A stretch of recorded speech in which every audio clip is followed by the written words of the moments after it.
LRT biudžetas augti bent nedaug turėtų, nes LRT gynybos dalis, sako visuomeninio transliuotojo generalinė direktorė. Reikia tiek vykdyti savo misiją, tiek ruoštis dienai X, kas irgi nemažai kainuoja, tiek naujinti įrangą ir rūpintis kibernetinę saugą, žodžiu, poreikiai jie vis tiek išlieka.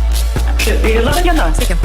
Aš norėjau dėl prezidento siūlomų bausmių didinimo, iš tikrųjų tai yra iš tikrųjų teisinga, nes pas mus labai pro pirštus žiūrima į visokiausius žodžiu, kitos nuomonės pasisakymus. Ir labiausiai žmonės piktina laidos YouTube, ten, kur pastoviai, žodžiu, organizuoja pokalbius, ten visokios Gorienės, Janutienės, Lėkstučiai ir visi kiti. Tai specialiai laidos, kurios kursto prieš valstybę, kurios perša savo nuomonę ir prisidengdami į žodžio laisvę, kursto žmonės tiesiog veikti antivalstybiškai. Jos yra iš tikrųjų žino visi, kad jos yra finansuojamos iš Rusijos ir dar jie patys kursto žmonės, kad štai jūs dar mus remkite finansiškai, dar prisidėkit, žodžiu, kad juos išlaikyti, kad jų tas dengti visas išlaidas. Tai žinokit, čia aš neįsivaizduoju, čia kitoj valstybėje, štai dėl tokių laidų, tai man atrodo tikrai būtų baudžiama. Jūs atsakykit į būtent šitą, nes irgi toks žodžio laisvės ant ribos toks stovintis. Jūs irgi, ponia Janutienė, einate laidas padalyvauti. Kaip jūs pati atsirenkat, kur yra ne už ribos, o kur prieš ribą dar yra? Manyčiau, kad mes tikrai turime pakankamai priežiūros institucijų, kurios ne politikai turėtų vertinti laidų turinį, bet kurios gali kompetentingai vertinti laidų turinį. Juo labiau mes turime ir mūsų VSD, kitas tarnybas, kurios vėlgi matydamos, kad vyksta kažkoks antivalstybinis veiksmas, skleidžiama prieš valstybę nukreipta informacija, turi visas galimybes ir kreiptis į atitinkamas tarnybas, prašydami uždaryti kanalus. Tai aš vis dėlto tikiu tą demokratinę valstybės sanklodą ir labai tikiuosi, kad matant pavojų vienur ar kitur, vienoje ar kitoje žiniasklaidos priemonėje, tiesiog bus objektyviai tas pavojus vertinamas. Ir tikrai manyčiau, kad valdžios kritika, kuomet jinai yra išreiškiama demokratinėmis priemonėmis, tai yra žodžiu, ne kažkokia smurtu ar kurstymu nuversti valdžią, tai tokiu atveju tai demokratinėmis priemonėmis išreikšta valdžios kritika yra visuomet teigiamas dalykas. Bausmių griežtinimas gali būti viena iš priemonių, norint atgrasyti asmenis nuo dalyvavimo tikrai ketinantis į labai didelės mūsų vertybės, į valstybę, jos savarankiškumą, teritorinį vientisumą. Tai šiuo atveju, kaip atgrasymo priemonė, suprantant ir geopolitinę situaciją, aš manau, kad yra savaime suprantama, jog valstybės vadovas, kuris yra atsakingas už krašto apsaugą, yra ginkluotojų pajėgų vadas, rūpinasi ir teikia tokius įstatymo projektus. Kaip jums atrodo būtent tokia apibrėžtis? Iš tų formuluočių, kurios yra pateiktos, aš tikrai tokios grėsmės nematau. Visuomenininkai, nevyriausybinės organizacijos priėmus reguliavimą ir toliau tą informaciją galės teikti. Tai yra įprasta praktika. Čia šiuo atveju yra kalbama apie tam tikros informacijos teikimą su tam tikrų tikslų, veikiant aiškiai prieš Lietuvą, jos savarankiškumą, jos nepriklausomybę ir taip toliau. Tai manau, kad vargiai galėtumėm sakyti, kad kažkas bendro yra su minties laisvė, su teisė rinktis, skleisti informaciją. Tiesiog valstybės ar išdavimas, ar šnipinėjimas kitos valstybės naudai niekada nebuvo minties ir sąžinės ar kokia kita laisvė, jisai buvo visada baudžiamas. Šiuo atveju tie patikslinimai, jie, manau, yra teisingi ir sąžiningi, nes iš ties prieš valstybę gali būti panaudojama ne tik įslaptinta informacija, bet gali būti panaudojama ir ta viešai prieinama informacija. Tarkime, infrastruktūros objektus matome, kurie galbūt detalizavimas jų nebus toks reikšmingas, kad jisai būtų valstybės paslaptis, tačiau priešui atakuojant objektą jisai gali būti, iš esmės, lemiamas veiksnys. Ponia Širinskienė, paskutinis klausimas. Jūsų komitetą keliaus pirmiausia šis siūlymas, šios pataisos. Kaip Jūs manot, bus pasipriešinimo kokio nors apskritai Seime, ar tai bus visų bendrų sutarimų, kad taip ir turi būti? Aš nemanyčiau, kad čia turėtų būti arba bus didelis pasipriešinimas, nes paprastai dėl tų nacionalinio saugumo klausimų Seimas yra pakankamai vieningas. Labai konkrečiai apibrėžiame, kas yra melaginga informacija, kurią laikysime nusikaltimu. Ir ją kriminalizuojame. Kriminalizuojame, tai reiškia, numatome administracinę ir baudžiamąją atsakomybę už dezinformacijos, kuri kenkia mūsų valstybės nacionaliniam saugumui ir visuomenės saugumui. Taip pat atsakomybę už automatizuotų SIM spiečių naudojimą ir taip pat atsakomybę už agresyvaus karo kurstymą, propagavimą arba palaikymą. Tai man atrodo, kad sukūrėme labai stiprius saugiklius mūsų informaciniai erdvei ir mūsų žmonių apsaugai nuo Kremliaus skleidžiamos dezinformacijos. retorinis klausimas. Kaip jums atrodo, ar nepainiojama kartais grėsmė prieš valstybę ir grėsmė prieš valdančiuosius pasireiškimai?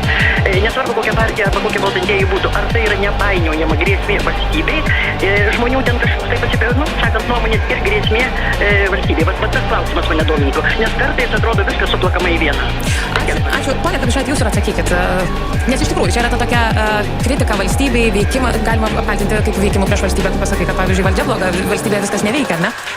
Tai Lietuvos Respublikos konstitucija garantuoja Lietuvos žmonėms, nepaisant pilietybės, nepaisant tautybės, kritikuoti valstybės institucijas ir ta teisė be abejo yra ir jinai bus ginama. Tai kalbant apie tai, ar tai yra valstybės interesai sutapatinami su valdančiųjų interesais, tai tam tikrą prasme valstybės interesus tuo metu valdantys asmenys, jie teisėtai išrinkti, demokratiškai išrinkti asmenys, jie atspindi. Tai valstybės perversmas, tai yra pavyzdžiui valdžios pakeitimas neteisėtų smurtiniu būdu, tai be abejo, kad tai yra nukreipta į valdžią. Tačiau mes kalbame apie demokratinių kelių išrinktą valdžią ir apie jos pakeitimą neteisėtų, ne demokratiniu būdu, o ne demokratinių procedūrų, pavyzdžiui, rinkimų agitacijos būdu ar panašiai. Tai šitoje vietoje tikrai kalbėti apie tai, kad Baudžiamojo kodekso pakeitimas sudarys sąlygas ginti valdančiųjų išskirtinai ar panašiai interesus tikrai negali.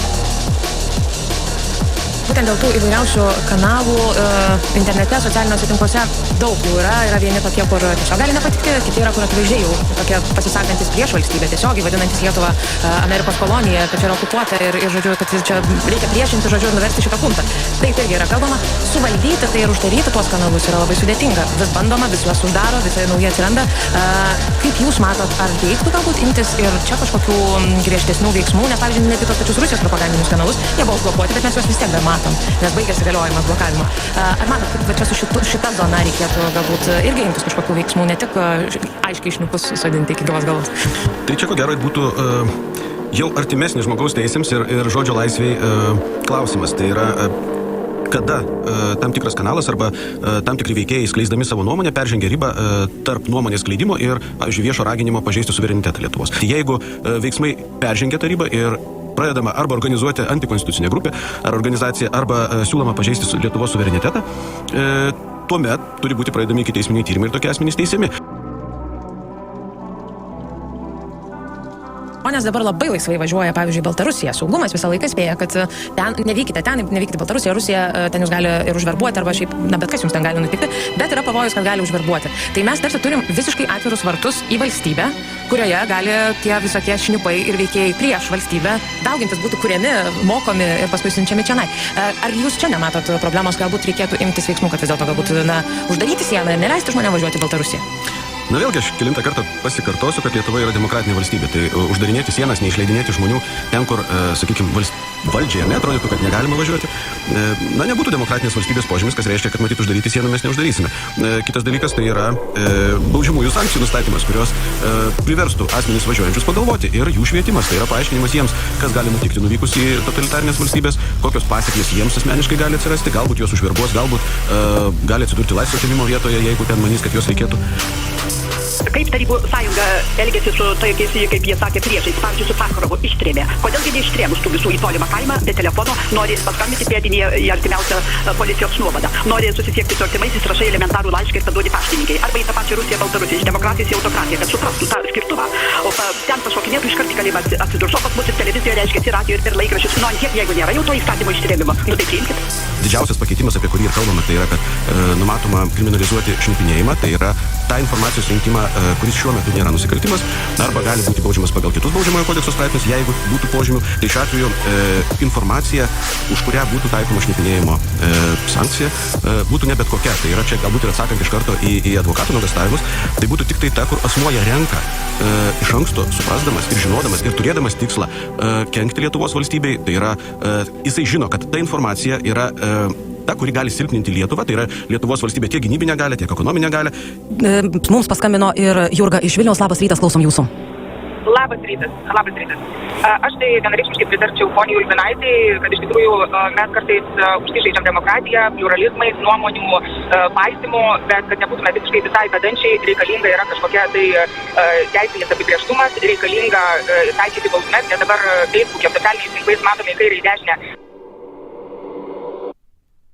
pilama dezinformacija, prorusiškų kanalų žiūrėjimą, neteisingos informacijos skleidimą, tai sakyčiau labai laiku ir jau seniai reikėjo tokį įstatymą teikti ir patvirtinti, nes dabar kiek yra skleidžiama neteisingos informacijos, tai yra gražu pažiūrėti. Ir tai yra nebaudžiama. Ir jokios atsakomybės nėra. Visi labai drąsūs yra sėdėti už ekrano ir pilti purvą. Tai reikia tokius žmonės tempti į viešumą ir juos rodyti. Dėkui Jums labai už skambutį, ponia Jurga, mes ir laiškų keletą sulaukėm ir taip pagrindinė mintis ir yra, kad būtinai reikia bausti ir gana griežtai, rašo Valius, Mindaugas rašo, kad nereikia, o būtina bausti ir baudos turi būti skaudžios, Gintaras taip pat sutinka. Bet yra ir televizijos tokios.